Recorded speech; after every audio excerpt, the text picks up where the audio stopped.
Hi hello అండి. మా పెద్దబ్బాయి స్కూల్లో అయితే ఇవాళ సైన్స్ ఎగ్జిబిషన్ అండి. కాబట్టి వీళ్ళని 8:30కే వచ్చేసేయమన్నారు స్కూల్కి. మిగిలిన వాళ్ళని అయితే 10కి రమ్మన్నారు. ఇవాళ ఏంటంటే మా వారికి తొందరగా డ్యూటీకి వెళ్ళిపోయారు, తొందరగా రమ్మన్నారని చెప్పి. సో నాకే పని పడిందనమాట. వీళ్ళని దింపాల్సింది నేనే కదా. మా చిన్నోడిని ఇంటి దగ్గర ఉండమన్నాను. మా పక్కన వాళ్ళ ఇంట్లో అస్సలు ఉండనన్నాడు. సో వాడిని కూడా తీసుకొని వస్తున్నాను. వీళ్ళకైతే 2 బ్రాంచ్లు ఉన్నాయండి. మెయిన్ బ్రాంచ్లో ఇదైతే కండక్ట్ చేశారు. సో కొంచెం మాకైతే దూరంలోనే ఉంది. ఆ స్కూల్ కంటే ఇది కొంచెం దూరంగానే ఉంది. చూశారు కదండి స్కూలు. ఈ స్కూల్లోనే కండక్ట్ చేశారు. టీచర్స్ వచ్చే ముందు కూడా అందరూ రెడీగా ఉన్నారు. వాళ్ళకి కావాల్సినవి తెచ్చుకొని రెడీ చేసుకుని అవన్నీ లోపల పెట్టారు. సో టీచర్స్ కోసం అయితే వెయిటింగు. ఆల్రెడీ కొంతమంది వచ్చారు, చూస్తున్నారు అక్కడ. అలాగే కొంతమంది గెటప్స్ కూడా వేశారండి. ఇదంతా కూడా ఫస్ట్ క్లాస్, మా అబ్బాయి క్లాస్ రూమ్మేట్స్ మాట. వీళ్ళందరికీ ఫుడ్ ఐటమ్స్ అయితే ఇచ్చారు. పెద్ద పెద్ద అంటే వీళ్ళకి కష్టం కదండి. సో ఫుడ్ ఐటమ్స్ ఇచ్చి అవి ఎలా యూజ్ అవుతాయి, ఏంటో బెనిఫిట్స్ అన్నీ చెప్పమన్నారు. సో అవి ప్రిపేర్ అయితే చెప్పారు. ఇంతకీ మా వాడు దేంట్లో పార్టిసిపేట్ చేస్తున్నాను, మరి ఏ ఫుడ్ ఇచ్చారని అనుకుంటున్నారా?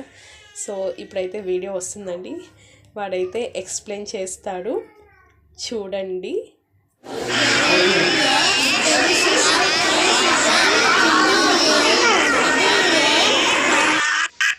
మీకు అర్థమైందని అనుకుంటున్నానండి. ఎందుకంటే జాగరీ ఇస్ ద అని చెప్పని అంటున్నాడు కదా.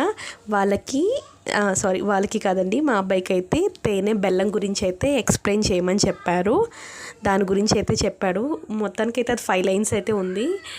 లాస్ట్ 2 లైన్స్కి ఏమో టక్కమని వేలు పడిపోయింది నాకు. అక్కడ కెమెరా మీద అయిపోయింది. అక్కడ భయపడుతూ వాళ్ళ టీచర్ ఉన్నారని చెప్పి కొంచెం హ్యాండ్స్ హోల్డ్ చేసి మరి భయపడుతూ చెప్తున్నాడు.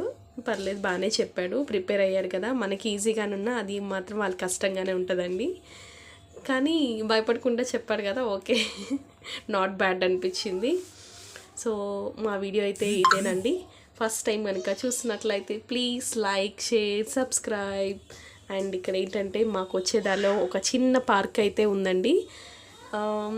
పార్క్ ఏంటంటే పిల్లలు ఆడుకునేది, కానీ ఇక్కడ నేను ఊతున్నారు చూసారా. ఎందుకంటే అక్కడ పిల్లలు ఎవరు లేరు. స్కూల్ వేరే బ్రాంచ్లో ఉంది కాబట్టి పిల్లలు ఎవరు కూడా ఇక్కడ లేరు.